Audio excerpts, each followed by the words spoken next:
And this is our second energy problem. So, a 100-gram toy car is propelled by a compressed spring that starts its moving.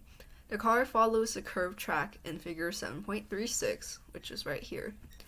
Show that the final speed of the toy car is 0.687 meters per second if its initial speed is 2 meters per second and it coasts up the frictionless slope, gaining 0.18 meters in altitude. So, from what we see here, this image isn't very helpful, so let's just make our own new image. Right, so we have a slope here, and initially this is at height equals 0.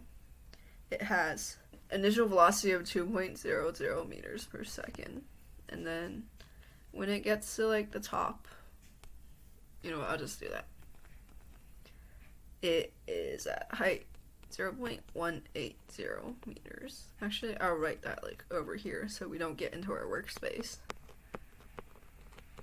And the final velocity is at 0.687 meters per second. So this is not a work question, so we're not going to use like the work equals change of energy, but we do have another starting equation, and that is the conservation of energy. So E initial equals E final. And now let's like identify like what types of mechanical energy are acting on here. So we are told that this car is propelled by a compressed spring, but like that spring, like it's not part of the energies that we're going to be using, mainly because like if you look at the question, it doesn't give you a spring constant or anything, and it doesn't give you like an x, like as in horizontal displacement. So we can already pretty much rule that out. When you're reading these problems, just consider what you're given, and then you can also like tell like the energies that you have to use. It says if it doesn't give you like a height or anything, or you're not solving for height, then maybe that question doesn't have gravitational potential energy. Or if it doesn't give you a velocity and you're not solving for velocity, then that object probably doesn't have kinetic energy.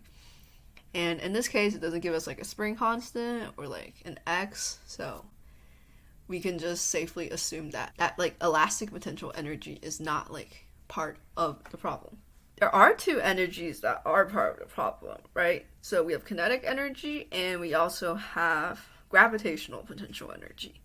So let's just turn this into something we can actually work with. So 1/2 mv initial squared plus mgh initial equals 1/2 mvf squared plus mgh final.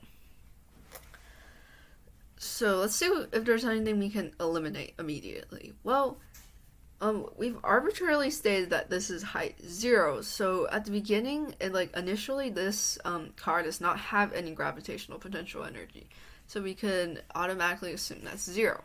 And then it does have kinetic energy at the beginning because it has a velocity that's not 0, and it also has a final velocity and gravitational potential energy because it moved up. And you see we have m on like all of these, so we can just rule that out to make our calculations easier. So we have 1/2 bi squared equals 1/2 bf squared plus ghf, and we're literally given everything, so we can just plug it in.